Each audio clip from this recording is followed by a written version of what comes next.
좋은 토요일입니다. 가정에서 함께하는 새벽 예배, 오늘 11월 16일 토요일입니다. 오늘도 주님 말씀 앞에 또 주님 앞에 서시는 하루 되기를 바랍니다. 같이 찬송하고 그리고 제가 기도하도록 하겠습니다.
참 좋으신 하나님 아버지, 오늘도 우리 이 자리에 함께 해주셔서 감사합니다.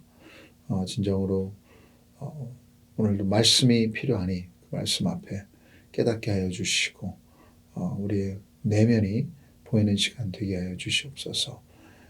그리고 우리 ANC의 새가족 수료식이 있는 날입니다. 새가족 수료식을 통해서 지금 공동체에 연결돼야 되는 분들을 보내주셨는데 또 좋은 만남이 되게 해주시고 무엇보다도 예수 그리스도를 알기를 원하는 그런 분들이 되게 하여 주시옵소서. 예수님의 이름으로 기도드립니다. 아멘. 사무엘상 10장 1절부터 16절 우리 한 절씩 보겠습니다. 사무엘상 10장 1절부터 16절. 이에 사무엘이 기름병을 가져다가 사울의 머리에 붓고 입맞춤에 이르되 여호와께서 내게 기름을 부으사 그의 기업의 지도자로 삼지 아니하셨느냐. 내가 오늘 나를 떠나가다가 베냐민 경계 셀사에 있는 라헬의 묘실 곁에서 두 사람을 만나리니 그들이 내게 이르기를 내가 찾으러 갔던 암나기들을 찾은지라. 내 아버지가 암나기들의 염려는 놓았으나 너희로 말미암아 걱정하여 이르되 내 아들을 위하여 어찌하리요 하더라 할 것이요. 내가 거기서 더 나아가서 다볼 상수리 나무에 이르면 거기서 하나님을 배우려고 베델로 올라가는 세 사람을 만나리니 한 사람은 염소 새끼 셋을 이끌었고 한 사람은 떡 세 덩어리를 가졌고 한 사람은 포도주 한 가죽 부대를 가진 자라. 그들이 내게 문안하고 떡 두 덩어리를 주겠고 너는 그의 손에서 받으리라. 그 후에 내가 하나님의 산에 이르리니 그곳에는 블레셋 사람들의 영문이 있느니라. 내가 그리로 가서 그 성읍으로 들어갈 때 선지자의 무리가 산당에서부터 비파와 소고와 저와 수금을 앞세우고 예언하며 내려오는 것을 만날 것이요. 내게는 여호와의 영이 크게 임하리니 너도 그들과 함께 예언을 하고 변하여 세 사람이 되리라. 이 징조가 내게 임하거든 너는 기회를 따라 행하라. 하나님이 너와 함께 하시느니라. 너는 나보다 앞서 길갈로 내려가라. 내가 내게로 내려가서 번제와 화목제를 드리니 내가 내게 가서 행할 것을 가르칠 때까지 7일 동안 기다리라. 그러니까 사무엘에게서 떠나려고 몸을 돌이킬 때 하나님이 새 마음을 주셨고 그날 그 징조도 다 응하니라. 그들이 산에 이를 때 선지자의 무리가 그를 영접하고 하나님의 영이 사울에게 크게 임함으로 그러니까 그들 중에서 예언을 하니 전에 사울을 알던 모든 사람들이 사울이 선지자들과 함께 예언함을 보고 서로 이르되 기스의 아들에게 무슨 일이 일어났느냐 사울도 선지자들 중에 있느냐 하고 그곳에 어떤 사람은 말하여 이르되 그들의 아버지가 누구냐 한지라 그러므로 속담이 되어 이르되 사울도 선지자들 중에 있느냐 하더라. 사울이 예언하기를 마치고 산당으로 가니라. 사울의 숙부가 사울과 그의 사원에게 이르되 너희가 어디로 갔더냐 사울이 이르되 암나기들을 찾다가 찾지 못함으로 사무엘에게 갔었나이다 하니 사울의 숙부가 이르되 청하노니 사무엘이 너희에게 이른 말을 내게 말하라 하니라. 사울이 그의 숙부에게 말하되 그가 암나기들을 찾았다고 우리에게 분명히 말하더이다 하고 사무엘이 말하던 나라의 일은 말하지 아니하니라. 하나님의 말씀입니다. 하나님 말씀입니다. 목요일부터 이스라엘의 첫 번째 왕 사울이 등장합니다. 이스라엘 모든 지파 중 가장 작은 지파 베냐민 지파의 사울. 가장 작은 지파이지만 사울은 외모가 준수하고 키도 모든 백성보다 어깨 위만큼 더 컸다고 합니다. 나름 리더십과 책임감도 있었을 것 같습니다. 그리고 이제 사무엘 선지자가 사울을 대면하며 하나님이 선택하신 사람인 것을 확인하게 됩니다. 오늘은 하나님의 선택을 받은 사울이 그 부르심을 확인하는 과정을 보며 예수님의 제자로 부름을 받은 우리에게 어떤 메시지가 있는지 살펴보겠습니다. 먼저 사울은 자기가 왕이 되고 싶은 어떤 꿈이나 사명감이 있었던 것이 아닙니다. 왕이 되는 것이 그의 삶의 목표가 아니었습니다. 아니, 상상도 못했을 것입니다. 그냥 자기가 있는 자리에서 열심히 살다가 오늘 하나님의 부르심이 임한 것입니다. 하나님이 선택하신 것입니다.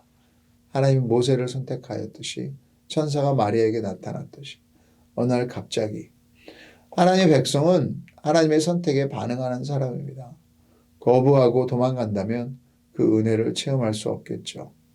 하나님이 모세를 부르셨을 때 처음에는 나는 말을 못해서 할 수가 없습니다 하고 뒤로 빼다가 결국 하나님의 부르심에 순종하는 것을 보게 됩니다. 마리아도 처음에는 처녀인 제가 어떻게 하다가 주의 여종이오니 말씀대로 내게 이루어지이다 하고 순종했습니다. 지난주에 제 아내의 사촌을 처음으로 만났습니다. 선교사의 자녀로 케냐에서 자랐고 미국 중부에만 주로 있어서 한 번도 제가 본 적이 없는데 이번에 만나보니 신학도 공부를 했고 나름대로 사역자로 갖추어져 있더라고요. 근데 함께 이야기하면서 어느 때보다 사역자들이 없다. 신학생들이 부르심이 없다. 신학교를 나와서도 사역을 안 한다. 하며 자신의 상황을 말했습니다. 맞습니다.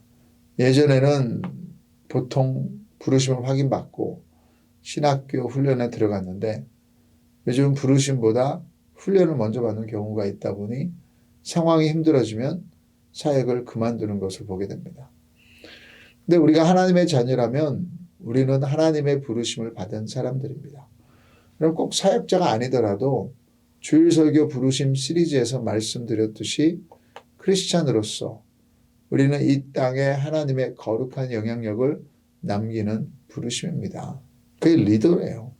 그래서 하나님이 심어주신 바로 그 자리에서 오늘 말씀 가운데 거기에 대한 비전과 사명을 다시 확인하는 시간이 되기를 바랍니다. 여러분 1절 같이 한번 읽어보실까요? 이에 사무엘이 기름병을 가져다가 사울의 머리에 붓고 입맞추며 이르되 여호와께서 내게 기름을 부으사 그의 기업의 지도자로 삼지 아니하셨느냐. 구약에서는 기름을 부음으로 구별된 목적을 나타냅니다. 제사장들에게 기름을 부었고요. 그리고 또 이번에 보는 것처럼 왕이 될 사람에게 기름을 부어서 구별된 목적을 나타냅니다. 그리고 사무엘이 사울에게 입을 맞추었다. 이것은 이제 경외함의 표현입니다. 유럽에서 왕과 왕비의 손등에 입을 맞추는 것처럼 여기서는 왕이 될 것이다 라는 이야기는 하지 않았습니다. 하지만 하나님이 너를 선택하셔서 쓰시겠다 하는 메시지는 분명히 전달이 됐습니다. 아직 청년인 사울에게 이제 하나님의 기업의 지도자로 삼으셨다고 하나님의 말씀을 전달하는 선지자가 선포하는 것입니다. 그리고 크리스천의 정체성도 이것입니다. 우리가 하나님을 선택한 것이 아니라 하나님이 먼저 우리를 선택하셨습니다. 갈라디아서 4장 4절과 5절에 보시면 때가 참에 하나님이 그 아들을 보내사 여자에게서 나게 하시고 율법 아래에 나게 하신 것은 율법 아래에 있는 자들을 속량하시고 우리로 아들의 명분을 얻게 하려 하심이라. 이스라엘이라는 한 나라의 왕보다 훨씬 더 위대한 부르심이에요. 왕 중의 왕이시고 우주를 창조하신 하나님의 자녀로의 부르심.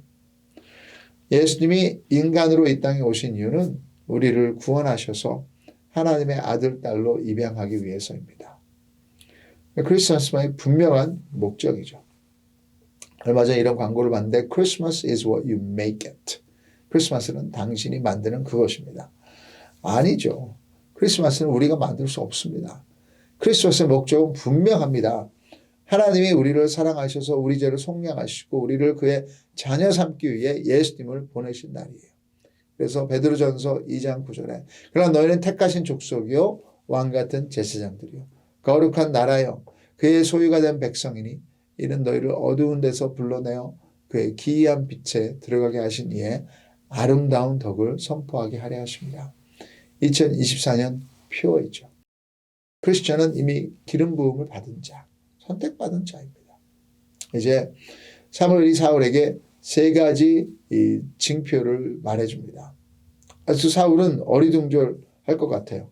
아니 도대체 이게 무슨 말이지? 같이 밥 한 번 먹었는데 확신이 서지 않을 것입니다. 첫 번째 징조는 암나기들을 찾았다고 전해줄 두 사람. 그 다음은 떡둥어리를 줄 세 사람.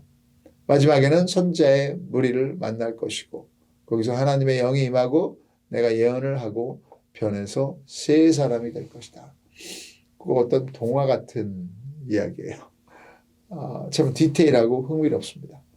이것을 보며 내 삶에도 이런 동일한 징조들이 있어야 한다는 적용을 하시면 큰일 납니다. 이것은 성경 전체에서 사울에게만 있었던 그때 사울에게 필요했던 징조입니다. 하지만 중요한 것은 하나님은 그의 선택을 분명히 백업하시고 오늘 우리에게 필요한 징조들을 주신다는 거예요. 지금 우리에게 가장 중요한 징조는 바로 하나님 말씀입니다. 먼저 말씀을 통해 하나님은 말씀하시고 확인시켜 주십니다. 변하지 않는 가장 확실한 징조예요. 하나님이 여기서 벗어나지 않으세요. 말씀에 확실히 나와 있는데 순종하지 않고 다른 곳에서 징조를 찾으려고 한다면 정말 안타까운 일이죠. 그리고 하나님은 우리의 상황과 공동체도 사용하십니다. 그러기에 우리가 기도하는 공동체와 연결되어 있는 것이 정말 필요하고 중요합니다.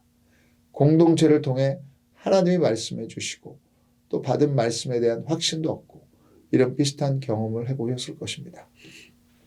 설교 중 내 마음을 움직인 말씀을 또 다른 사람이 나에게 말해줘서 확신을 주는 경험. 이번에 이제 DTS 이제 마지막 한 주가 나왔습니다. 지금 이제 아우리치 갔던 분들이 다 이번 주말에 돌아왔어요. 근데 이거를 이번 연도 DTS를 시작하는 자매 한 명도 예배 중 하나님이 DTS를 하라는 마음을 주신 것 같은데 이거 뭐 확신이 안 서서 사인업을 하지 않았어요. 그런데 기다리는 가운데 공동체에서 두 명이 DTS를 권면해서 사인업하게 됐다는 간증을 들었습니다. 우리 모두가 서로에게 하나님의 말씀을 확인시켜주는 영향력을 비추기를 원합니다. 그래서 강요하는 것이 아니라 젠틀하고 조심스러워야 합니다. 하나님이 우리를 통해서 그 말씀을 전하신다는 것은 위대한 특권이기에 그만큼 떨리고 두려운 마음이어야 합니다. 우리가 실수할 수 있기 때문이에요. 저도 캐나다 선교지에 있다가 LA로 돌아오라는 제안이 들어왔던 이야기를 나눠드렸던 것 같아요. 처음에 그 얘기를 들었을 때는 무시했습니다. 이제 좀 선교지에 적응하고 편안한데 이제 내가 세운 계획을 펼쳐나가야겠다 하는데 그래서 단번에 노를 했죠. 이제 두 번째 또 그런 제안이 들어왔을 때 기도해본다고 했습니다. 그러다가 안식월에 LA에 내려왔는데 주중에 잠깐 ANC에 들렸다가 누가 이스터 데이 미국 목사님 이 기도를 좀 같이 한번 축복 기도를 받아보면 어떠냐. 그래서 찾아갔죠. 그분 제가 뭐 선교사인 줄도 모르고 저희 기도 제목도 모르셨는데 이렇게 기도해 주시기 전에 이런 말씀하셨어요. 하나님이 당신의 가족을 곧 옮기실 것 같다.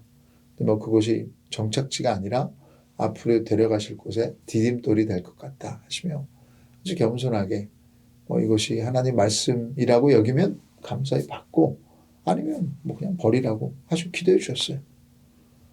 근데 여러분 그때 저도 고민하고 있었고 기도하고 있었는데 그 후에도 다른 분들을 통해 확신을 주시고 또 원주민 교회에서도 떠날 때가 됐다는 확신을 받고 순종했었습니다. 오늘 본문에서 사울이 받은 세 가지 징표에도 하나님의 메시지가 담겨져 있는 거예요. 첫 번째 징표는 라헬의 묘실 곁에서 만난 두 사람. 너희 집에서 잃어버렸던 암나귀들을 찾았는데 이제 너의 아버지가 너로 말미암아 걱정한다. 아주 현실적인 이야기죠. 집안 문제는 해결됐는데 이제 아버지가 너 때문에 힘들어한다.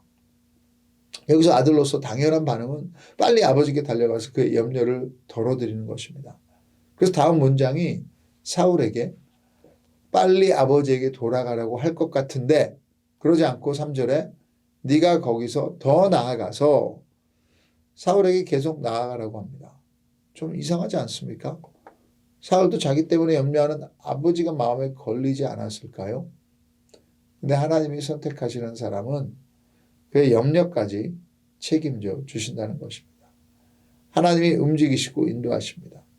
하나님이 우리를 부르실 때 분명히 우리 발목을 붙잡는 염려들이 있을 거예요. 그곳에서 믿음으로 더 앞으로 나아가시는 여러분 되기를 축복합니다. 두 번째 징표는 예배드리러 올라가는 세 사람이죠. 한 사람은 염소 새끼 셋을 이끌고 한 사람은 떡 세 덩어리를 들었고 한 사람은 포도주 한 가죽 부대를 가졌다. 그들이 사울에게 인사하고 떡 두 덩어리를 줄 것인데 꼭 받으라고 합니다. 하나님께 드리려고 가져가는 것을 사울에게 나눠준다는 뜻은 이제 사울의 신분이 또 하나님께 선택하신 왕으로 바뀌었다는 것을 의미한다고 생각합니다. 로마서 8장 17절에도 자녀이면 또한 상속자 곧 하나님의 상속자요 그리스도와 함께한 상속자니 우리도 신분이 바뀐 사람들이 영적 고아에서 하나님의 자녀로 하나님의 상속자가 된 것입니다. 이 새로운 신분으로 오늘 하루도 당당하게 살아가는 또 하나님이 주신 그 복들을 누리시는 우리들 되기 원합니다. 마지막 징표는 그 후 하나님의 산에 이르러 선지자의 무리를 만날 것이다. 6절 7절 같이 한번 읽어보겠습니다. 내게는 여호와의 영이 크게 임하리니 너도 그들과 함께 예언을 하고 변하여 세 사람이 되리라. 이 징조가 내게 임하거든 너는 기회를 따라 행하라. 하나님이 너와 함께 하시느니라. 이 여호와의 영이 크게 임하리니를 영어 번역으로는 rush upon you, 쏟아지게 임한다. 그냥 임하신다는 다른 히브리어 단어를 쓰고 있더라고요. 이 단어가 다른 곳에서는 번영이나 형통으로 쓰여집니다. 그래서 여호와의 영이 크게 임하신다는 하나님의 영으로 형통하다, 크게 번영하다로 결론을 내려요. 사사기에서도 유일하게 한번 쓰여졌던 곳이 삼손에게 여호와의 영이 임할 때 사사기 14장 19절 그리고 15장 14절에도 여호와의 영이 삼손에게 갑자기 임하시며 그때 뭐예요? 하나님의 번영의 역사가 일어났습니다. 상황이 달라졌습니다. 적들이 죽고 삼손을 결박하고 있던 줄이 풀어졌습니다. 하나님의 영이 크게 임하면 이런 놀라운 변화가 일어납니다. 예전과 같을 수 없습니다. 이런 일이 사울에게 일어난 것입니다. 6절에 하나님의 영이 임하시니 예언을 하고 이제는 다른 사람이 되리라. 그리고 중요한 것은 7절에 이때 너는 기회를 따라 행하라. 하나님이 너와 함께 하시느니라. 하나님이 함께 하시기에 이제 기회를 따라 행하라. 특별히 무엇을 행하라는 구체적인 지시가 아닙니다. 이제 무엇을 하든 하나님의 일을 하라는 것입니다. 삶의 관점과 방향이 바뀌는 것입니다. 오늘 본문에서 하나님이 사울에게 주신 징조들을 우리에게 적용해서 풀어보면 이제 우리 발목을 붙잡고 있는 염려들을 하나님께 맡기고 하나님이 주신 새로운 신분, 정체성을 붙잡고 하나님의 자녀로서 기회를 따라 내 감정이 아니라 하나님이 보여주시는 하나님의 일을 하라. 하나님이 함께 하시고 능력을 주신다고 하십니다. 새로운 삶으로 부르시는 축복입니다. 그래 여러분, 구약에서는 하나님의 영이 특별한 일을 위해서 rush upon, 진짜 더 대단히 임하셨습니다. 그렇지만 지금 예수 그리스도를 통해 하나님의 자녀가 된 우리에게는 하나님의 영이 모든 크리스천에게 임한 줄 믿습니다. 그러게 여러분, 이제는 하나님이 보여주시는 것을 우연이 아니라 감사하시고 어느 때보다도 여러분 진짜 하나님께서 원하시는 그 삶을 꿈꾸시기를 바랍니다. 마지막에 보시면 뭐 그런 속담도 생겼죠. 사울도 선지자들 중에 있느냐. 그 문화의 속담. 그러니까 분명히 지금 사울이 변했다는 거예요. 집에 도착했을 때 숙부가 물어보시죠. 어디 갔다 오냐고. 사무엘이 네게 뭐라고 했냐. 사울은 모든 것을 다 말하지 않고 중요하지 않은 것만 말합니다. 그 암나기들을 찾았다고 우리에게 분명히 말하더이다 하고 사무엘이 말하던 나라의 일은 말하지 아니하니라. 이것이 거짓말입니까? 아니, 저는 지혜라고 생각이 됩니다. 하나님의 사람은 말에 신중해야 합니다. 마음속에 간직하고 있어야 할 하나님의 은혜가 있고 드러내야 할 은혜가 있습니다. 하나님의 분별력을 구해야 합니다. 오늘 여러분이 이 자리에 오기까지 하나님이 주신 많은 징표들이 있으실 것입니다. 어쩌면 사울보다 더 많아요. 혹시 그것을 잊고 살고 계시는 것은 아닙니까? 하나님은 분명히 우리를 선택하셨습니다. 베드로전서 2장 9장 너희는 택하신 족속이요 왕같은 제사장이요 거룩한 나라요 그의 소유가 된 백성이니 이제는 과거의 어두움에서 우리를 그의 기이한 빛으로 옮기셨어요. 그 하나님의 아름다운 덕을 하나님의 일을 오늘도 선포하시며 성령의 능력을 의지하는 하루가 되기를 주님의 이름으로 축복합니다. 같이 기도 한번 하겠습니다. 하나님 아버지, 저희 같은 사람들에게 하나님의 영을 임하게 해주셔서 감사합니다. 그리고 하나님이 보여주신 징조가 너무나 많은데 혹시라도 아직도 의심하고 있고 부족한 부분이 있고 어려워하는 부분이 있다면 주님 앞에 회개하며 주님의 영으로 나아가는 새로운 삶을 또 꿈꾸게 하여 주시옵소서. 하나님의 일이 오늘 분명히 있는 줄 믿습니다. 먹거나 마시거나 무엇을 하든 오직 그것을 통해 하나님의 일이 하나님의 영광을 받으시는 하루가 되게 하여 주시옵소서. 감사합니다. 예수님의 이름으로 기도드립니다. 아멘. 네, 축복합니다.